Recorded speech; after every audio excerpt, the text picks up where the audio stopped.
S8 news కి స్వాగతం. బులెటిన్ల ముందుగా హెడ్లైన్స్.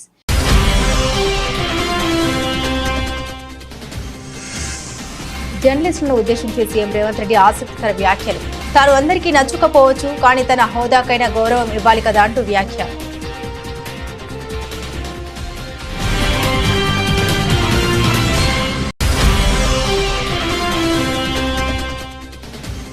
విజయవాడ వరదల్లో మునిగి పాడైన వాహన యజమానులకు ప్రభుత్వం గుడ్ న్యూస్. దెబ్బతిన్న వాహనాలు ఎలక్ట్రిక్ ప్లంబింగ్ పనులను ఉచితంగా చేయాలని నిర్ణయం.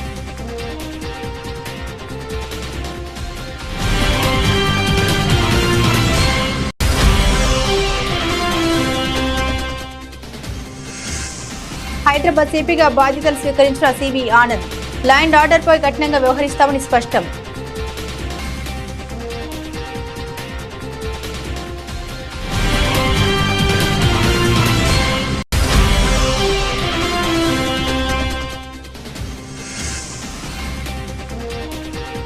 అవన్నీ రాజకీయ హత్యలు. వరద బీభత్సంపై గుడివాడ అమర్నాథ్ ఫైర్.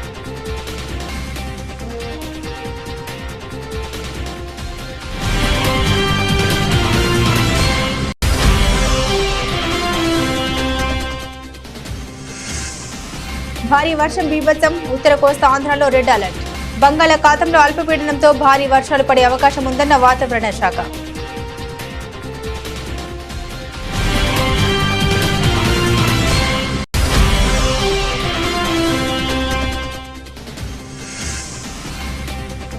ముగిసిన పారా ఒలింపిక్స్ పోటీలు. కొత్త చరిత్ర లిఖించిన భారత అథ్లెట్లు.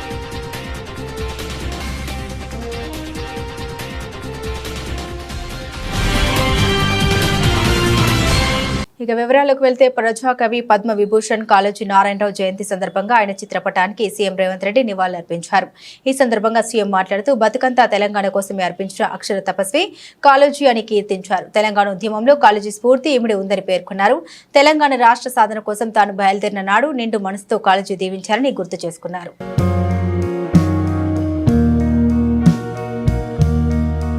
విజయవాడ వాసులకు కూటమి ప్రభుత్వం గుడ్ న్యూస్ తెప్పబోతోంది. వరదల్లో దెబ్బతిన్న మునిగి పాడిన వాహనాల మరమ్మతులకు అయ్యే ఖర్చులో కొంత భరించాలని ప్రభుత్వం యోచిస్తున్నట్లు ముఖ్యమంత్రి చంద్రబాబు నాయుడు తెలిపారు. పాడైన ఇంట్లోని ఉపకరణాల ఖర్చులోనూ కొంత భరించాలని ప్రభుత్వం యోచిస్తోంది.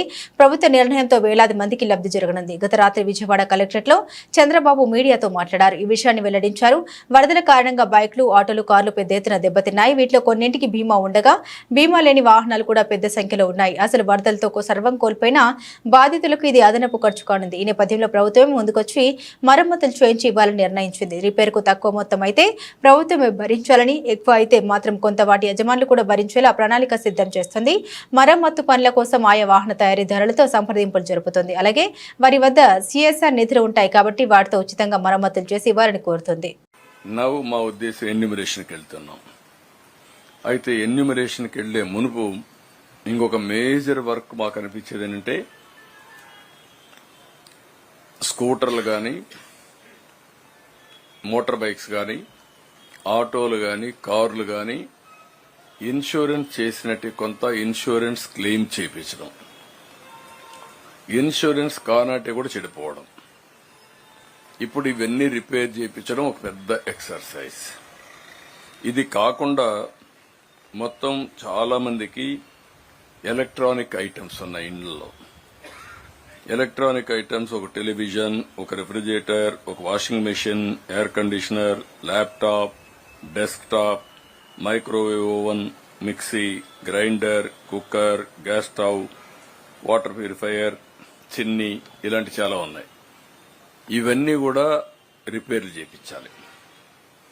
ఏజెన్సీస్ ఏవైతే ఉన్నాయో ఇవన్నీ ఎలక్ట్రానిక్స్ అన్ని ఆ కన్సర్న్ మ్యానుఫ్యాక్చరర్ చేయగలుగుతాడు.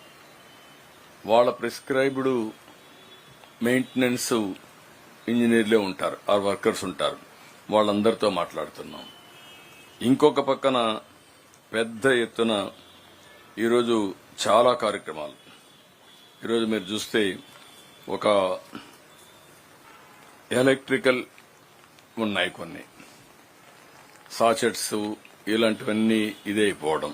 ఎలక్ట్రీషియన్ కావాలి, ఫీజులు పోవడం, అన్ని ప్లంబర్స్, ఇంకొక పక్క పెయింటర్స్, కార్పెంటర్స్, ఇలాంటి చాలా ఉన్నాయి. వాళ్ళందరికీ అర్బన్ కంపెనీని పెట్టాం. అర్బన్ కంపెనీలు యాడ్ చేశాం.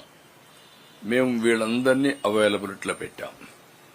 గ్యాస్ ఉంది, గ్యాస్ కంపెనీసే చేయగలుగుతాయి. మళ్ళా ఆ గ్యాస్ కంపెనీ సంబంధించిన మెయింటెనెన్స్ చేసే వాళ్ళందరినీ మెకానిక్స్ ని పంపించాలి. ఆ స్పేర్ పార్ట్స్ కూడా వాళ్లే ఇవ్వాలి. ఎలక్ట్రానిక్స్ గాని స్టవ్లకు గాని ఆ గ్యాస్ కంపెనీసే పెట్టాల్సిన అవసరం వస్తుంది. అవి కూడా వర్కౌట్ చేస్తున్నాం. ఇవన్నిటికీ రేపు ఫుల్ స్వింగ్ లో మోటార్ వెహికల్ ట్రాన్స్పోర్ట్ కమిషనర్ చెప్పాను.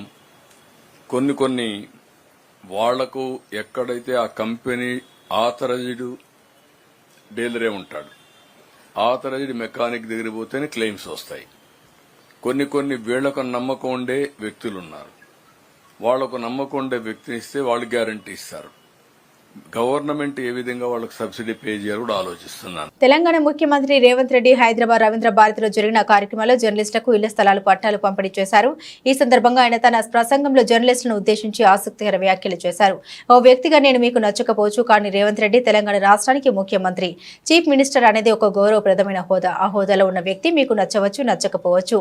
ప్రజలందరూ కలిసి ఆ హోదా ఇచ్చారు. ఆ హోదాను గౌరవించాల్సిన బాధ్యత పత్రికలకు, పత్రికా యజమానుల ముసుగులో ఉన్న రాజకీయ పార్టీ నాయకులకు ఉండదా? వాళ్ళు పాటించినప్పుడు మేమెందుకు పాటించాలనేది నా ప్రశ్న అని సీఎం రేవంత్ రెడ్డి పేర్కొన్నారు. రేవంత్ రెడ్డి మీకు నచ్చకపోవచ్చు ఇండివిజువల్, కానీ Revanth Reddy Telangana chief minister. Telangana chief minister అనేది ఒక గౌరవప్రదమైన హోదా. ఒక జర్నలిస్ట్ అనేది ఒక గౌరవప్రదమైన హోదా. వ్యక్తితో నీకు నచ్చవచ్చు, నచ్చకపోవచ్చు. ఆ హోదా మనమందరు ప్రజలందరూ కలిసి ఇస్తే వచ్చిన హోదా. ఆ హోదాని గౌరవించాల్సిన బాధ్యత పత్రికలకు కానీ, ఆ పత్రిక యజమానుల ముసుగుల్లో ఉన్న రాజకీయ పార్టీ నాయకులకు కానీ ఉండదా? వాళ్ళకి లేనప్పుడు మేమెందుకు పాటించాలా అనేది నా ప్రశ్న. అసలు కంటే కొసరోళ్ళది ఎక్కువైపోయింది. ఎవరిది ఏ ట్యూబో తెలుస్తలేదు మాకు. ఇక ఆ ట్యూబ్లో ఎక్కడికంటే అక్కడికి వెళ్ళిపోయి ఏది పడితే అది మాట్లాడితే అక్కడ ఉన్న ప్రజలు ఏమన్నా అంటే చూసిరా జర్నలిస్టుల మీద దాడి అని. జర్నలిస్ట్ అనే పదానికి డెఫినేషన్ ఏందో మీరు డిసైడ్ చేయండి. మేము ఎవరిని జర్నలిస్ట్గా చూడాలో మీరు చెప్పండి. ఎవరు దోస్తే వాడు ట్యూబ్ పెట్టుకొని ఆ ట్యూబ్లో పెట్టుకొని వాడు మెడలో పట్టేసుకొని మెడలో ఇది కట్టుకొని వాడు నేను ట్యూబ్కో జర్నలిస్ట్ అని బయలుదేరితే వాళ్ళు వివరించే విధానాన్ని బట్టి ప్రజలు వివరిస్తారు. ఏది పడితే అది మధ్యలోనే అడ్డం దొడ్డం మాట్లాడి ఏదైనా ఏమన్నా అంటే చూసిరా జర్నలిస్టుల మీద. హైదరాబాద్ 61వ పోలీస్ కమిషనర్ గా సీనియర్ ఐపీఎస్ అధికారి సివి ఆనంద్ బాధ్యతలు స్వీకరించారు. సోమవారం ఉదయం సిపి కార్యాలయంలో ప్రస్తుత సిపి శ్రీనివాసరెడ్డి నుండి ఆయన ఛార్జీ తీసుకున్నారు. అనంతరం ఆయన మీడియాతో మాట్లాడారు. హైదరాబాద్ సిపిగా రెండవసారి బాధ్యతలు చేపట్టడం సంతోషంగా ఉందన్నారు. రాష్ట్ర ప్రభుత్వం డ్రగ్స్ పై సీరియస్ గా ఉందన్నారు. డ్రగ్స్, గంజాయి నిర్మూలనకు కృషి చేస్తామని తెలిపారు. నగరంలో లా అండ్ ఆర్డర్ ను మరింత మెరుగుపరుస్తామని తెలిపారు.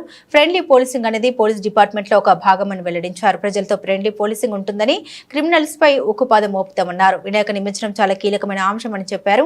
నిమజ్జన ఘట్టం ప్రశాంతంగా జరిగేలా చర్యలు తీసుకుంటామని తెలిపారు. హైదరాబాద్ లో ట్రాఫిక్ వ్యవస్థ అస్తవ్యస్తంగా మారిందని విన్నానని, ట్రాఫిక్ సమస్యను కూడా పరిష్కరిస్తామని తెలిపారు. హత్యలు, అత్యాచారాలు, లా అండ్ ఆర్డర్ పై కఠినంగా వ్యవహరిస్తామని తెలిపారు.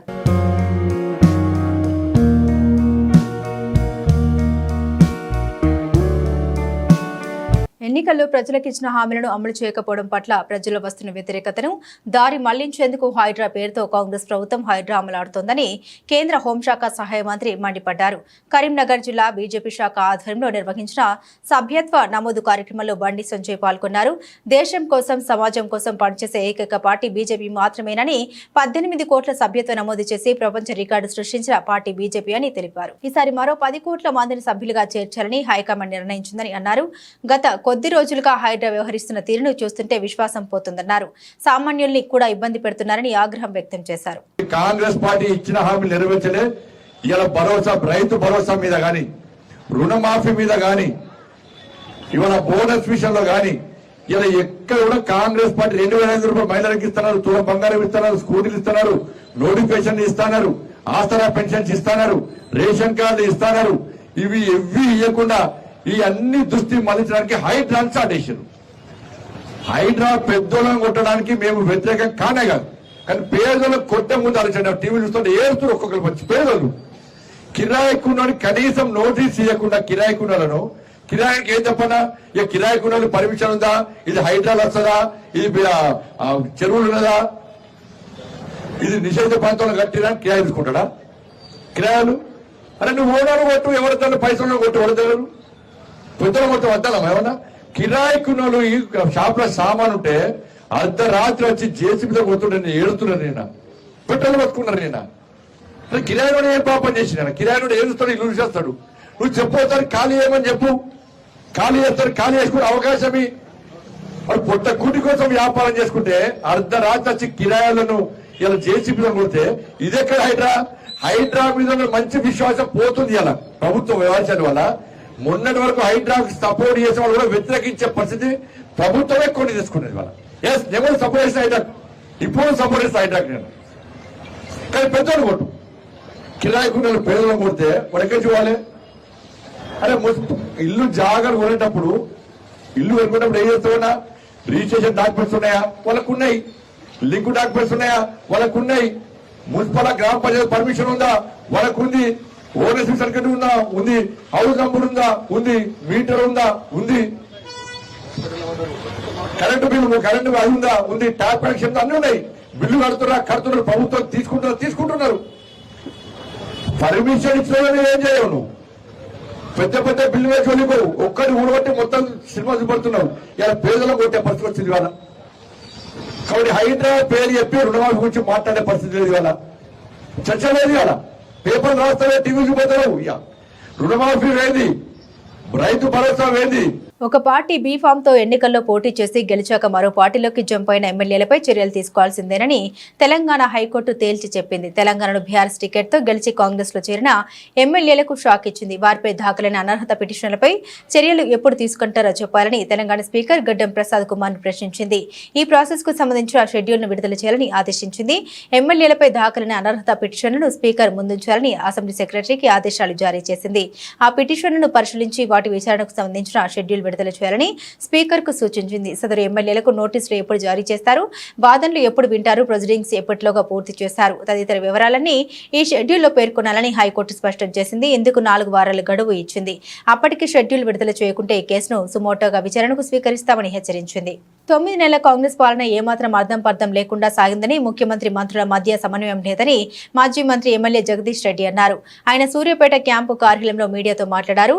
రుణమాఫీ చేయలేని దద్దమ్మ ప్రభుత్వం కాంగ్రెస్ అని, గతంలో బీఆర్ఎస్ ప్రభుత్వం ఇచ్చిన రైతు బంధుకే దిక్కు లేదని విమర్శించారు. 2 లక్షల రుణమాఫీపై ప్రభుత్వం వెంటనే స్పష్టత ఇవ్వాలని డిమాండ్ చేశారు. ఇచ్చిన హామీలు నెరవేర్చక, వచ్చిన సమస్యల్ని పరిష్కరించకుండా కాంగ్రెస్ ప్రభుత్వం రైతులు ప్రజల్ని గందరగోళంలోకి నెట్టుతోందని ఆగ్రహం వ్యక్తం చేశారు.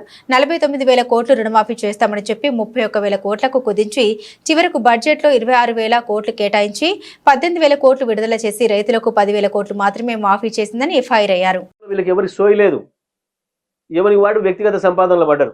ముఖ్యమంత్రి స్థాయిలో ముఖ్యమంత్రి, మంత్రుల స్థాయిలో మంత్రులు, అవకాశం ఉన్న ప్రతి చోట వ్యాపారులను, కాంట్రాక్టర్లను ఎవరెవరిని ఎట్లా భయపెట్టచ్చో బిల్డర్లను భయపెట్టించి వసూలు చేసుకునే పనిలో ఉన్నారు. ఒకరిని మించి ఒకటి తప్ప ప్రజలకు సేవ అందిద్దామన్న ఆలోచన ఒక్కరు కూడా కనపడతలేదు ఈ రాష్ట్ర ప్రభుత్వం. మేము ఇప్పటికైనా డిమాండ్ చేస్తా ఉన్నా, ఎట్టి పరిస్థితుల్లో రుణమాఫీ విషయంలో ఈ ప్రభుత్వం కూర్చొని ఒక స్పష్టత తీసుకోవాలి, ప్రజలకు రైతులకు స్పష్టతనివ్వాలి. మిమ్మల్ని నమ్మి 2 లక్షల రూపాయల రుణమాఫీ చేస్తారని, 15,000 రూపాయల రైతు భరోసా ఇస్తారని నమ్మి పూర్తిగా వ్యవసాయ ప్రాంతం రైతాంగమే మీకు ఓట్లేసే అవకాశం ఇచ్చారు. మిమ్మల్ని గెలిపించింది మొత్తం రైతాంగమే. రైతులు ఉన్న చోట, వ్యవసాయం ఉన్న చోటనే మీరు గెలిచారు.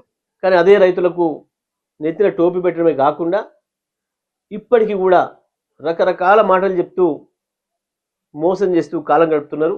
వ్యవసాయ శాఖ మంత్రి గారిని నేను డిమాండ్ చేస్తా ఉన్నా, ఇప్పటికైనా ముఖ్యమంత్రి మీ మంత్రివర్గం కూర్చొని అసలు రైతాంగానికి మొత్తం రుణమాఫీ చేసే ఉద్దేశం ఉందా లేదా, మీరు ఇచ్చిన మాట ప్రకారం 2 లక్షలు లేదా ఎగ్గొట్టదలుచుకున్నారా స్పష్టంగా చెప్పండి. ఇదే సందర్భంలో వానాకాలం పంట చేతికొచ్చే సమయం వచ్చింది. ఇప్పటికి కూడా నా రైతు బంధు లేదు, నా రైతు భరోసా లేదు. వెంటనే రైతు భరోసా కూడా ప్రారంభం చేయాలి.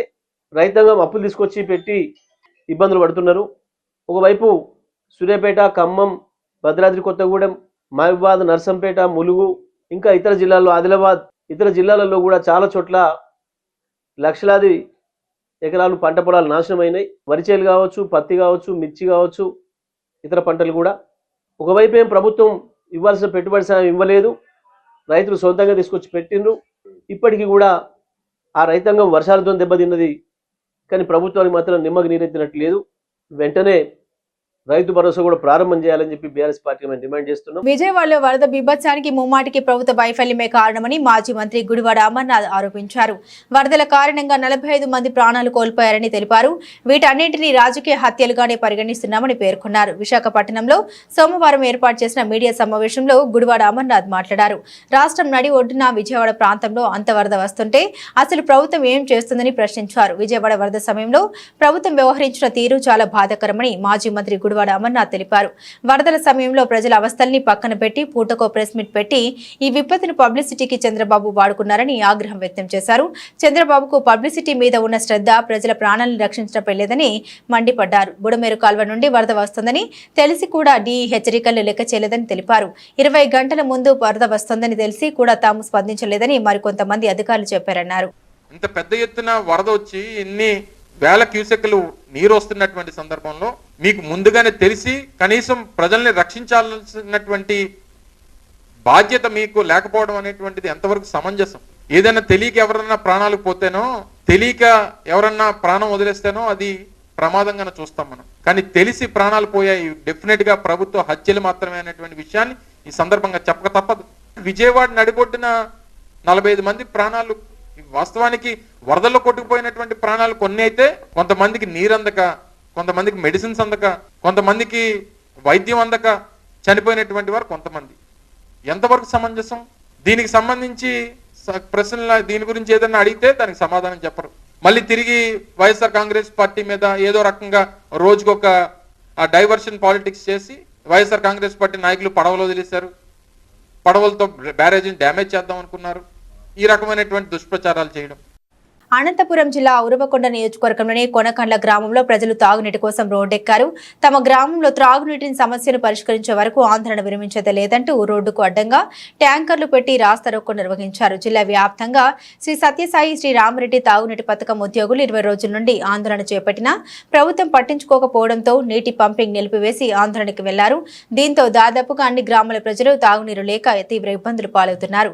కొనకండ్ల గ్రామంలో దాదాపుగా 10 ట్యాంకర్లు పెట్టి నీటి సరఫరా చేస్తున్నా కూడా అతిపెద్ద గ్రామమైన కొనకండ్లకు అవి ఏ మూలకు సరిపోకపోవడంతో పండగ వేళ త్రాగునీరు లేక వాడుకునే నీరు లేక గ్రామస్తులు విసిగిపోయి రాస్తారోకోకు దిగారు. దీంతో ట్రాఫిక్ పూర్తిగా నిలిచిపోవడంతో పోలీసులు వారిని ఆందోళన విరమించాలని విజ్ఞప్తి చేశారు. తెలంగాణ జాతిపిత కాళోజీ నారాయణరావు జయంతిని పురస్కరించుకుని రాజన్న సిరిసిల్ల జిల్లా వేములవాడ మున్సిపల్ కార్యాలయంలో వేడుకలను ఘనంగా నిర్వహించారు. ఈ సందర్భంగా municipal chairperson Madhavi, commissioner Sampath Reddy, municipal ఉద్యోగులు, సిబ్బందితో కలిసి కాళోజీ నారాయణరావు చిత్రపటానికి పూలమాలలు వేసి ఘనంగా నివాళులర్పించారు. అనంతరం చైర్పర్సన్ మాధవి మాట్లాడుతూ కాళోజీ నిరంకుశ పాలనకు వ్యతిరేకంగా పోరాడి తన కవితలతో సామాన్య ప్రజలకు ఏకం చేసిన గొప్ప కవి అని కొనియాడారు. వారి ఆశయ సాధనకు ప్రతి ఒక్కరూ కృషి చేయాలని తెలిపారు.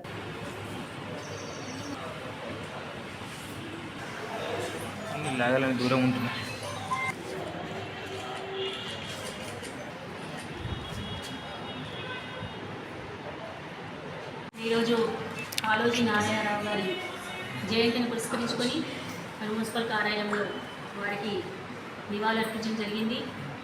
మరి వారు నిరంకుశ పాలనకు వ్యతిరేకంగా పోరాటం చేసి ప్రజాస్వామ్యంలో ప్రజల వైపు నిలిచి మరి వారి కవితల ద్వారా మరి సామాన్య హృదయాలను ఏకం చేసినటువంటి గొప్ప కవి కాళోజీ గారు.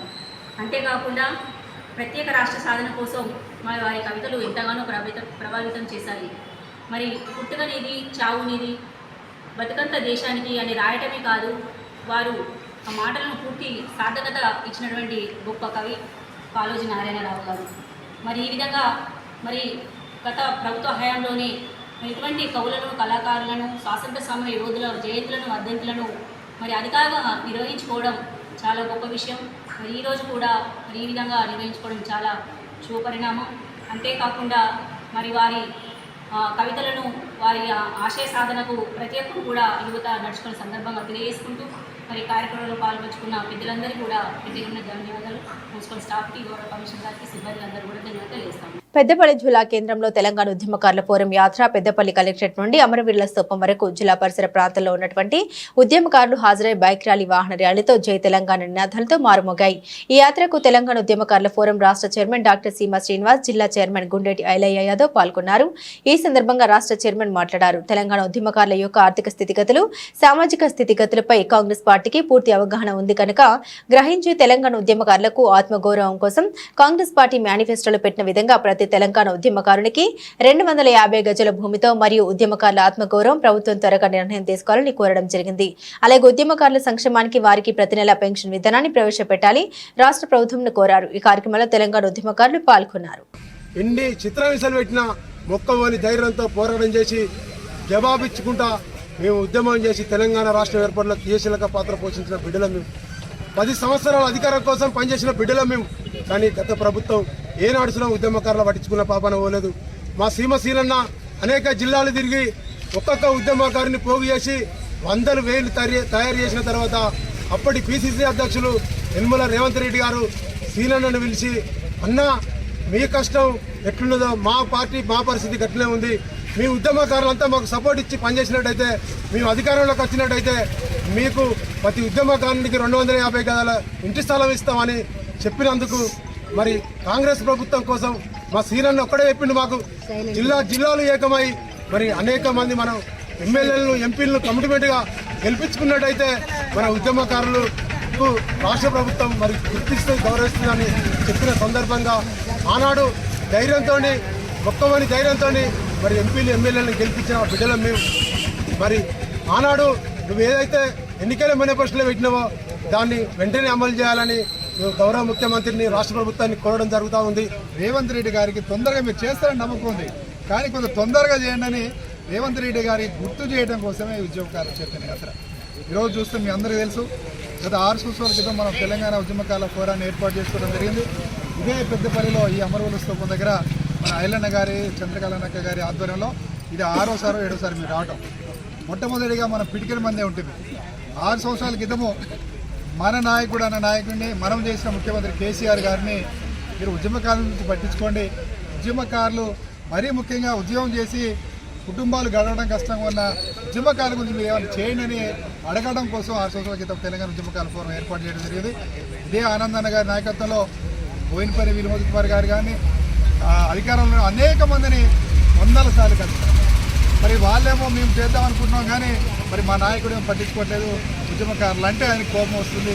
నేనే ఉద్యమకారులు ఏం చేస్తారు, మేము పట్టించుకోకపోయినా ఏం కాదు, మేము గొర్రెలు ఇస్తున్నాం బర్రెలు ఇస్తున్నాం కదా, మీకు ఏం అవసరం లేదన్నట్టు ఉద్యమకారులు అన్నప్పుడు మేము అప్పుడు కూడా కేసీఆర్ గారిని బతిమలాడినాం, మీరు చేయండి మీ అంటే ఉంటాను. కానీ ఆయన వెళ్ళే అప్పుడు ఇదే కాంగ్రెస్ పార్టీ రేవంత్ రెడ్డి గారు పిసిసిగా ఉన్నప్పుడు ఆయన పిసిసి కాకముందు వెళ్ళాం, పిసిసి అయిన తర్వాత 2-3 సార్లు వెళ్ళడం జరిగింది.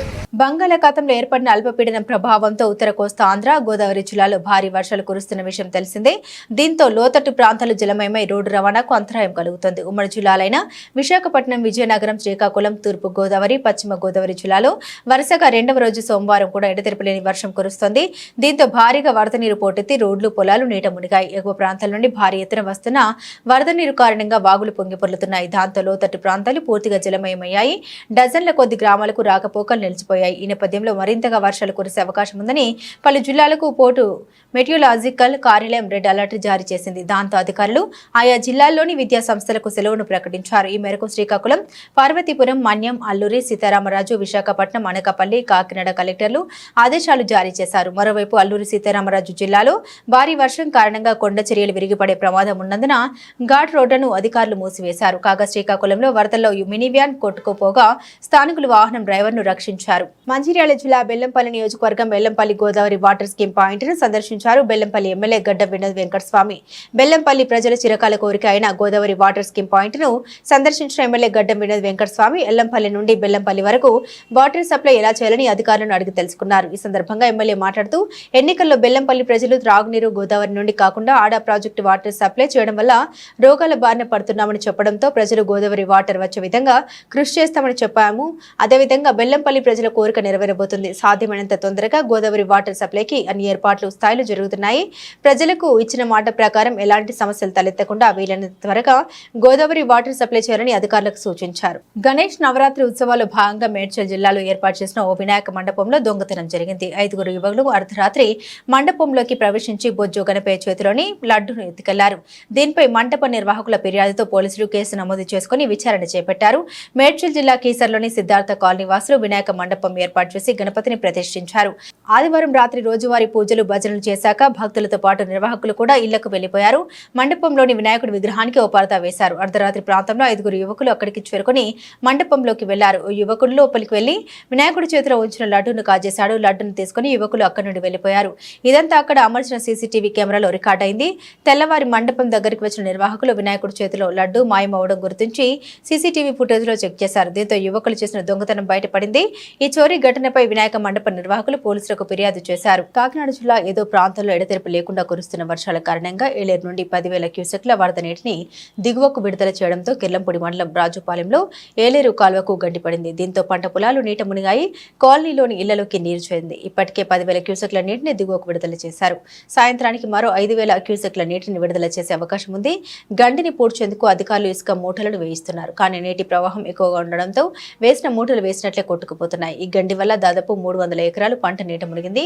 జాయింట్ కలెక్టర్ అపూర్వ భరత్, ఆర్డీఓ సీతారామరావు, ఎంఆర్ఓ చిరంజీవి, మండల వ్యవసాయ శాఖ అధికారి జోక అమృత మరియు మండల అధికారులు పరిస్థితి పరిశీలిస్తున్నారు. ప్రతి సంవత్సరం గండి అదే ప్రాంతంలో పడుతుందని అధికారులు గండి పడిన తర్వాత వచ్చి పర్యవేక్షిస్తున్నారు తప్ప ఆ గండి పడకుండా శాశ్వత చర్యలు తీసుకోవడం లేదని స్థానికులు వాపోతున్నారు. ప్యారిస్ వేదికగా ఆగస్టు 28 నుండి ప్రారంభమైన పారా ఒలింపిక్స్ క్రీడలు ఆదివారంతో ముగిశాయి. ఈ వేడుకలో భారత పతాకధారులుగా ఆర్చర్ హర్విందర్ సింగ్, అథ్లెట్ ప్రీతి పాల్ వ్యవహరించారు. ఇక ఈ క్రీడల్లో ఈసారి భారత అథ్లెట్లు ప్రభుత్వ ప్రదర్శనతో అదరగొట్టారు. ఏకంగా 29 పతకాలు కొల్లగొట్టి సత్తా చాటారు. ఇందులో 7 స్వర్ణాలు, 9 రజతాలు, 13 కాంస్య పతకాలు ఉన్నాయి. ఈసారి 25 మెడల్స్ లక్ష్యంగా పెట్టుకుని బరిలోకి దిగిన భారత్ 4 పతకాలు అధికంగా సాధించడం విశేషం. అలాగే గత టోక్యో ఒలింపిక్స్ కంటే ఈసారి 10 మెడల్స్ ఎక్కువగా రావడం గమనార్హం. దీంతో ఈసారి భారత్ టాప్ 20లో చోటు దక్కించుకుంది. 29 పతకాలు సాధించిన ఇండియా 18వ స్థానంలో నిలిచింది. ఇక చైనా అగ్రస్థానం కైవసం చేసుకుంది. ఆ తర్వాత టాప్ 5లో బ్రిటన్, అమెరికా, నెదర్లాండ్స్, బ్రెజిల్ నిలిచాయి. ఘనంగా జరిగిన ఈ ముగింపు వేడుకలో ఫ్రెంచ్ మ్యూజిషియన్లు, గ్రామీ అవార్డు విన్నర్ అండర్సన్ పాక్ల ప్రదర్శనతో స్టేడియం హోరెత్తింది.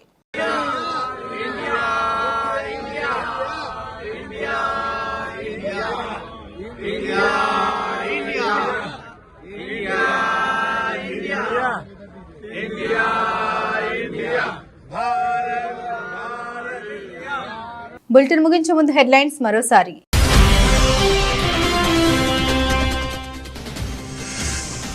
జర్నలిస్టులను ఉద్దేశించి సీఎం రేవంత్ రెడ్డి ఆసక్తికర వ్యాఖ్యలు. తాను అందరికీ నచ్చుకపోవచ్చు, కానీ తన హోదాకైనా గౌరవం ఇవ్వాలి కదా అంటూ వ్యాఖ్య.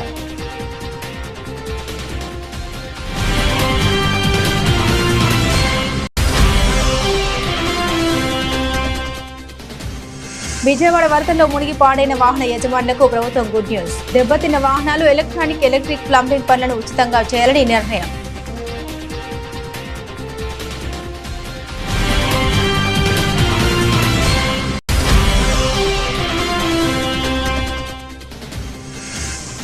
హైదరాబాద్ సిపిగా బాధ్యతలు స్వీకరించిన సివి ఆనంద్. లా అండ్ ఆర్డర్పై కఠినంగా వ్యవహరిస్తామని స్పష్టం.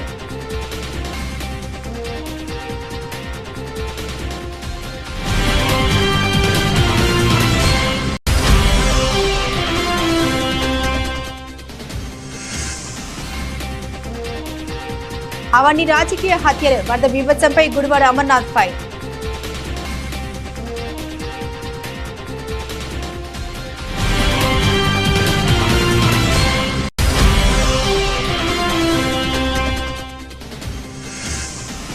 భారీ వర్షం బీభత్సం. ఉత్తర కోస్తా ఆంధ్రలో రెడ్ అలర్ట్. బంగాళాఖాతంలో అల్పపీడనంతో భారీ వర్షాలు పడే అవకాశం ఉందన్న వాతావరణ శాఖ.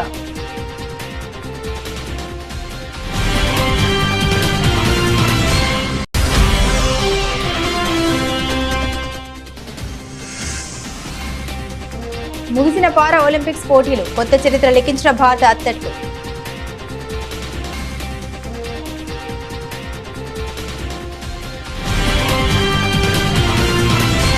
ఇవి బులెటిన్లోని విశేషాలు. తిరిగి మరో బులెటిన్తో మళ్ళీ కలుసుకుందాం. అంతవరకు సెలవు.